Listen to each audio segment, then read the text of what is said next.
I had a student once tell me that my handwriting looked like a deer jumping in front of a dump truck. I said that's a very nice simile, thank you. First we want to thank everyone that made it. You made it up the mountain, so congratulations.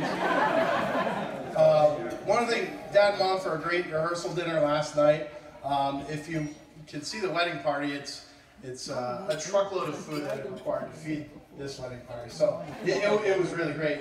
And thanks to Mike and Jess, and specifically Jess, who had a continual foot up Brandon's ass to get this thing done. I kept calling for weeks, and he could not answer any of my questions.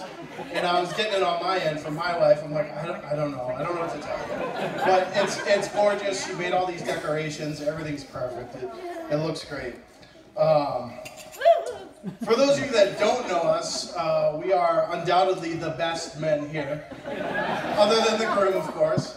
I'm Brian. This is John.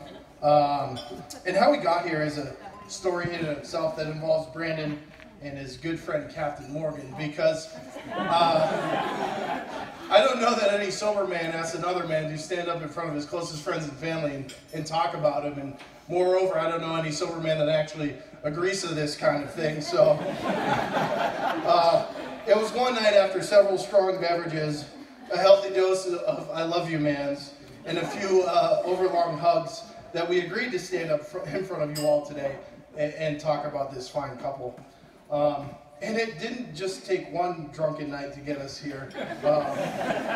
Although many of us are probably here because of one drunken night.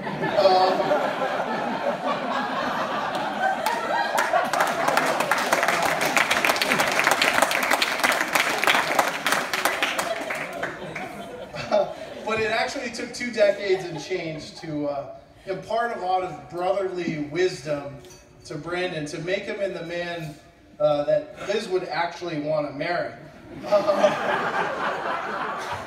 And brotherly wisdom is not the kind of thing that is easily imparted. First of all, it takes a strong, state police trained patriarch to teach you that the family is more important than anything else.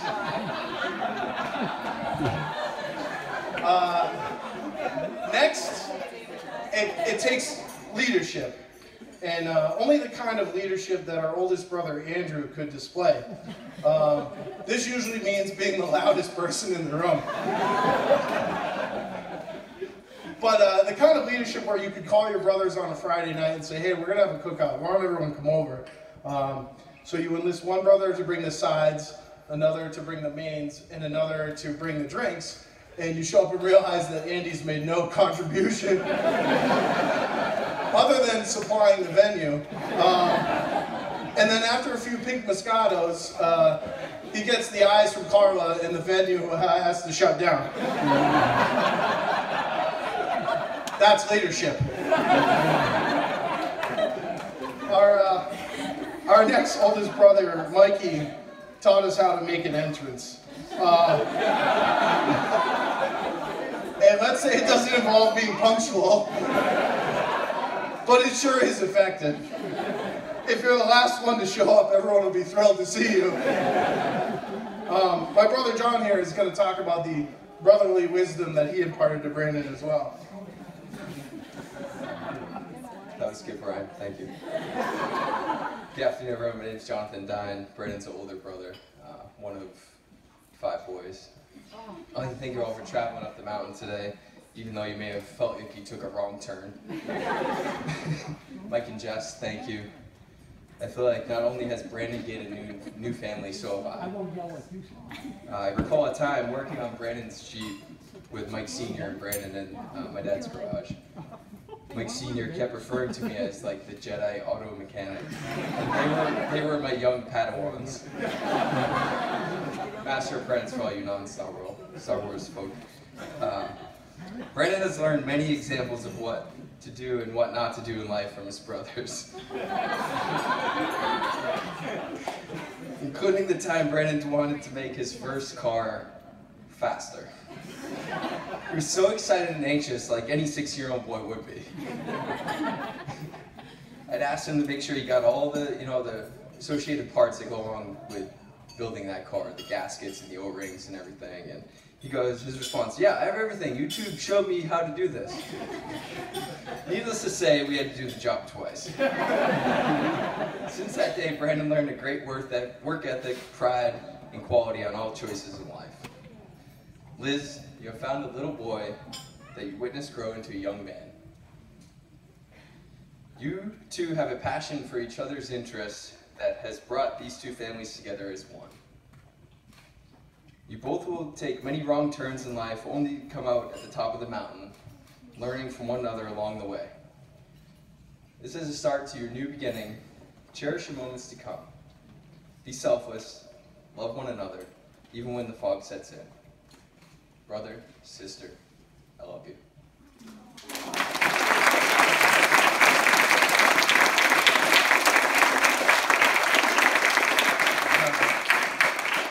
And finally, I taught Brandon how to be determined. And really, it was through the sport of wrestling.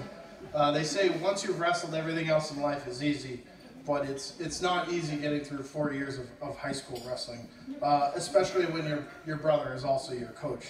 But I'm happy to say he made it through 4 years. He finished 5th in the state senior year. But if you check the record books and you look for another B9, you'll see me just one spot above him.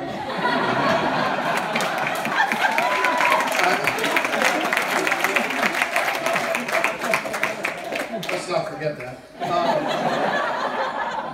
It had to be the sport of wrestling that undoubtedly attracted Liz to Brandon.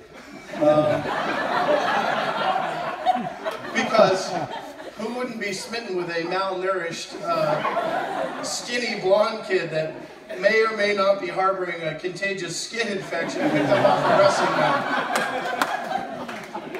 It's the oldest and greatest sport in the world, ladies and gentlemen. Now, all of this brotherly wisdom is truly ineffectual if not tempered with some sisterly love as well. If nothing else, Caitlin kept us from scaring Liz away and put some necessary finishing touches on Brandon. So, for better or worse, Liz, you're not only getting a husband, but also the brothers and all the wisdom that comes with them. And I'm certain Liz comes with her own brotherly wisdom as well. So here's to yet another drunken night, and countless nights yet to come, and all the wisdom we'll share moving forward. Cheers. Cheers. Cheers.